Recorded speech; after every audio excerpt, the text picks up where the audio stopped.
السلام علیکم ورحمۃ اللہ وبرکاتہ۔ اعوذ باللہ من الشیطان الرجیم، بسم اللہ الرحمن الرحیم۔ ادع إلى سبیل ربک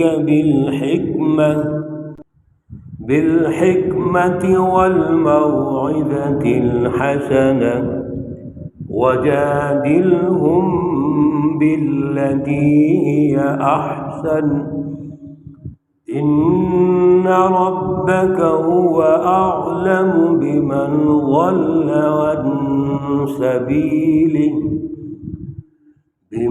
ضل عن سبيله وهو أعلم بالمهتدين۔ صدق الله العلي العظيم۔ اللهم صل على سيدنا ومولانا محمد النبي الأمي وعلى آله وأصحابه وبارك وسلم وصل عليه۔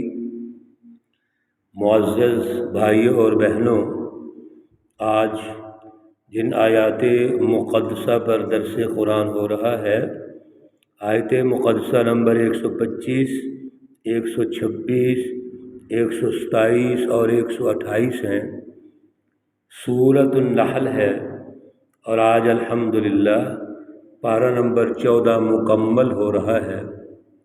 اللہ رب العزت ہمیں ان آیات مقدسہ کا فہم، شعور اور اعلیٰ نظریہ عطا فرمائے۔ اللہ رب العزت نے گزشتہ درس میں جو رہنمائی ارشاد فرمائی تھی وہ یہ ہے کہ آپ ابراہیم علیہ السلام کی پہچان پیدا کریں۔ ابراہیم علیہ السلام کون ہیں؟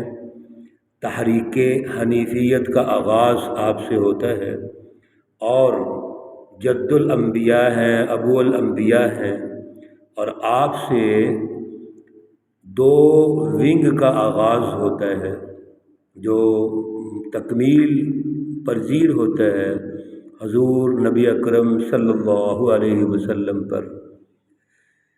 بہت بڑی آپ کی مرکزیت ہے، اور مرکزیت کو ثابت کرنے کے بعد اللہ رب العزت نے آپ کے منصب کو ارشاد فرمایا کہ آپ کا جو بنیادی ٹاسک اور ہدف تھا وہ اللہ کی توحید کو غالب کرنا تھا۔ اللہ رب العزت کی جو توحید ہے، فلسفہ توحید ہے، اس پر ایک سیاسی اور معاشی نظام کی تشکیل تھی۔ چنانچہ آپ مشرکین میں سے نہیں ہیں۔ مشرکین میں سے کون تھا؟ وقت کا ظالم حکمران طاغوت نمرود، وہ مشرکین میں سے تھا۔ چنانچہ آپ کا مقابلہ ہوتا ہے اور آپ فلسفہ توحید پر قائم رہتے ہیں۔ اس کی رٹ کو قائم کرنے کے لیے آپ نے اپنی جان کا نذرانہ بھی پیش کر دیا۔ چنانچہ اللہ رب العزت نے آپ کا تعارف کروا کر آپ کے بعد جتنے بھی انبیاء ہیں ہمارے پیارے رسول اکرم صلی اللہ علیہ وسلم تک، سب کا منصب نبوت واضح فرما دیا، اور وہ تحریک حنیفیت ہے، ظلم کا خاتمہ، طاغوتی طاقتوں کا خاتمہ، عدل کا قیام، غلامی سے آزادی اور عدل کا سیاسی اور معاشی نظام قائم کر کے بہترین معاشرے کی تشکیل، جس کا مقصد دنیا اور آخرت دونوں جہانوں کی کامیابی ہے۔ دونوں جہانوں کی کامیابی کے پیچھے اگر کوئی راز ہے تو وہ سیاسی، معاشی اور معاشرتی عدل ہے، اور اگر دنیا اور آخرت جہنم کے پیچھے کوئی راز ہے تو وہ ظلم کا نظام ہے۔ آج اللہ رب العزت نے ہمیں حزب اللہ کو وہ طریقہ کار بتایا کہ جب آپ نے دعوت کا کام کرنا ہے، معاشروں کی تشکیل کے لیے ہمیشہ قوموں میں دعوت پھیلانی پڑتی ہے، دعوت پیش کرنی پڑتی ہے۔ حزب اللہ کی تشکیل وہ آسمان سے نہیں ہوگی، وہ کوئی ایسی مخلوق سے نہیں ہوگی جو باہر کی مخلوق ہے بلکہ وہ اندر کی مخلوق سے ہونی ہے، وہ عوام سے ہونی ہے۔ جس جگہ تبدیلی آئے گی وہاں سے ہی عوام کی تیاری ہوگی۔ اب کیا طریقہ کار ہے؟ جب ہم نے دعوت دینی ہے تو دعوت میں مشکلات بھی آئیں گی، پریشانیاں آئیں گی، رکاوٹیں آئیں گی۔ کیا کریں وہاں پر؟ اللہ رب العزت نے اس کا کرائٹیریا بیان فرما دیا، اس کی حدود ارشاد فرمائی ہے۔ اس کا جو پہلا اصول ہے وہ یہ ہے، ادعو الی سبیل ربک، آپ اپنے رب کے راستے کی طرف بلائیں گے۔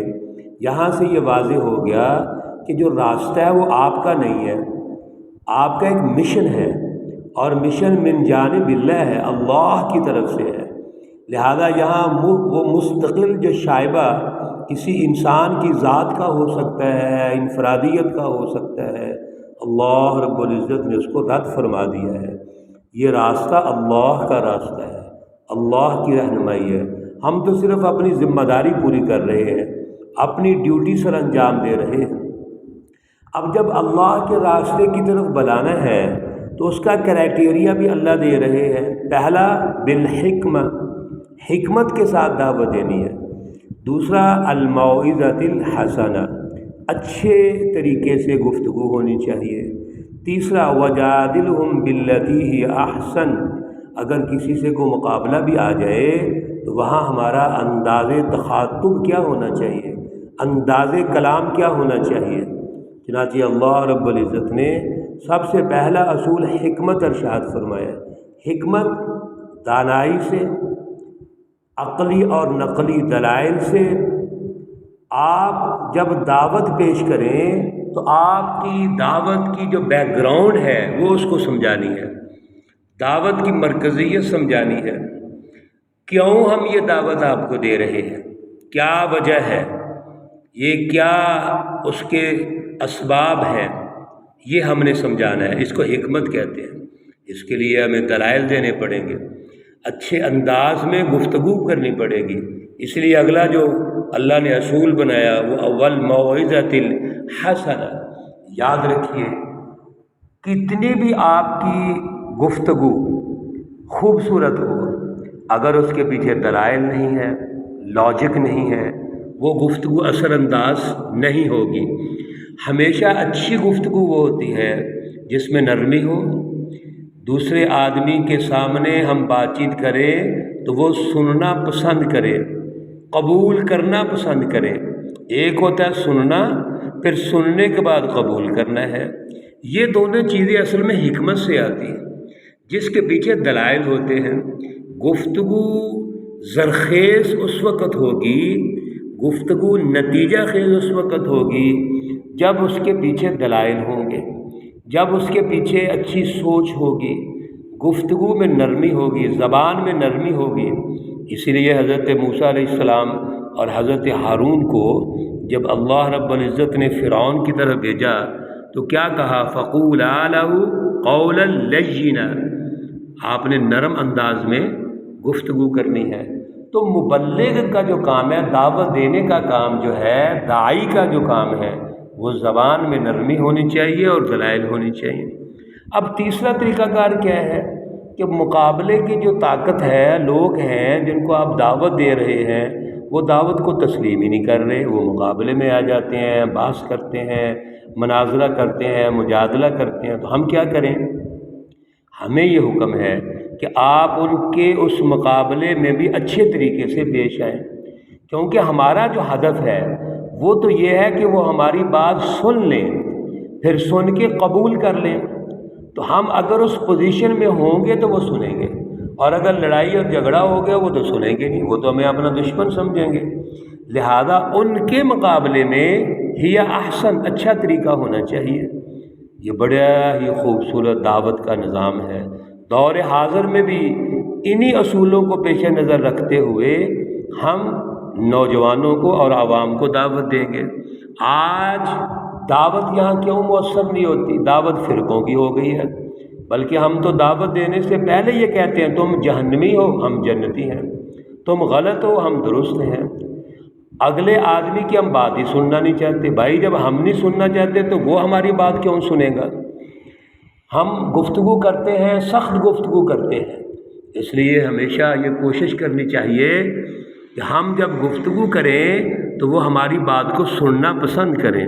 ان ربک هو اعلم بمن ضل عن سبیلہ وہو اعلم بالمہتدین۔ یاد رکھیے آپ کا جو رب ہے وہ زیادہ بہتر جانتا ہے جو گمراہ ہے۔ اللہ کے راستے کو چھوڑ کر جو حزب الشیطان کے ساتھ ہیں وہ اللہ بہتر جانتا ہے۔ حزب الشیطان کو بھی جانتا ہے، اس کے حواریوں کو بھی جانتا ہے۔ تو ہمارا کام ہے ہم ان دائروں میں رہیں، ان کو نہ چھوڑیں۔ ہم دشمن پہ تبصرہ کرنے کی بجائے اپنی محنت کو دیکھیں، اپنے کرائٹیریا کو دیکھیں، اپنے اصول و ضوابط کو دیکھیں۔ وَإِنْ عَاقَبْتُمْ فَعَاقِبُوا بِمِثْلِ مَا عُوقِبْتُمْ بِهِ، اور اگر کہیں کو بدلہ لینا بھی پڑ جائے تو اتنا ہی ہونا چاہیے جتنی آپ کو تکلیف پہنچی ہے۔ وَلَئِنْ صَبَرْتُمْ لَهُوَ خَيْرُ الصَّابِرِينَ، لیکن جو صبر ہے وہ بہرحال بہتر ہے۔ وَاصْبِرْ وَمَا صَبْرُكَ إِلَّا بِاللَّهِ، اور آپ بھی صبر کرو، اور تجھ کو آپ کو اللہ رب العزت جو ہیں وہ صبر کرنے کی تلقین کرتے ہیں۔ وہ کہتے ہیں آپ بھی صبر کرو۔ اللہ کی مدد جو ہے وہ صبر کے لیے تلاش رہیں۔ وَلَا تَحْزَنْ عَلَيْهِمْ، غم نہ کھائیں۔ وَلَا تَقُ فِي ضَيْقٍ مِّمَّا يَمْكُرُونَ، اور جتنے بھی ان کی فریب کاریاں ہیں حزب الشیطان کی، اس سے آپ تنگ مت ہو۔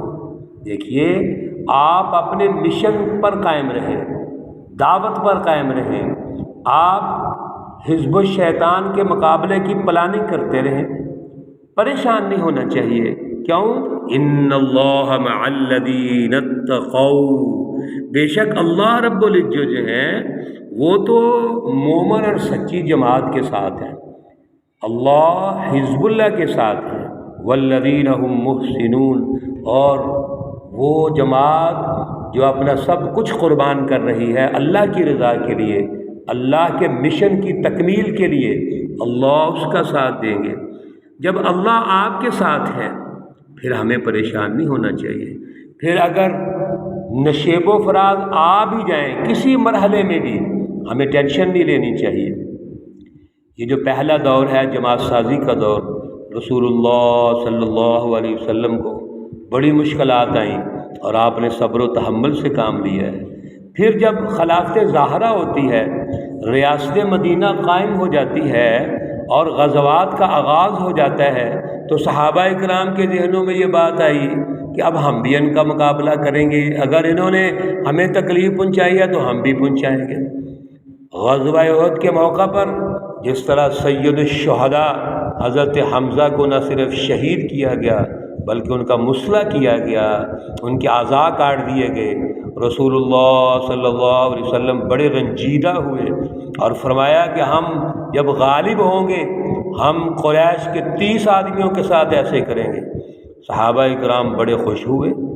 فتح مکہ ہوا تو خیال یہ تھا اب غالب آ گئے اور ایسا ہی کریں گے، لیکن اللہ رب العزت نے وہی وَاصْبِرْ وَمَا صَبْرُكَ، صبر کی جو تلقین فرمائی تھی تو اس موقع پر، غلبے کے موقع پر فرمایا کہ آج آپ سے کوئی بدلہ نہیں لیا جائے گا۔ آج رسول اللہ صلی اللہ علیہ وسلم نے عام معافی کا اعلان کر دیا ہے۔ وجہ اصل میں یہ ہے کہ حزب اللہ سچی جماعت کا ہدف انسانیت کا قتل عام نہیں ہے، وہ تو ایک مخصوص پارٹی جو مقابلے میں ہے، طاغوتی پارٹی، اسی کو شکست دینی ہے۔ اس کو شکست ہوگی ہے، انسانیت آزاد ہوگی، غلامی سے آزادی حاصل ہوگی، تو اللہ رب العزت نے مشن کو پورا کر دیا ہے۔ اللہ رب العزت دور حاضر میں بھی ہمیں یہ جو 3 دائرے ہیں دعوت کے، ان کو اختیار کرنے کی توفیق عطا فرمائے، اور ہماری عوام کو بھی اللہ سمجھ اور شعور عطا فرمائے کہ حزب اللہ سچی جماعت کی دعوت کو سمجھیں، دور حاضر کے مسائل کو سمجھیں، اور دور حاضر میں بھی غلامی سے آزادی کی طرف نکلنے کا جو راستہ اللہ نے دیا ہے اس کو سمجھ کر ہم اس کی جد و جہد کریں۔ اللہ رب العزت توفیق عطا فرمائے۔ اللہ رب العزت تمام مرحومین و مرحومات کو جنت الفردوس میں اعلیٰ مقام عطا فرمائے۔ اللہ رب العزت تمام بیماروں کو شفائے کاملہ عاجلہ مستمرہ عطا فرمائے۔ ربنا تقبل منا انك انت السمیع العلیم وتب علینا انك انت التواب الرحیم، وصلی اللہ تعالی علی النبی الأمی محمد وعلى آلہ واصحابہ اجمعین برحمتک یا ارحم الراحمین۔ السلام علیکم ورحمۃ اللہ وبرکاتہ۔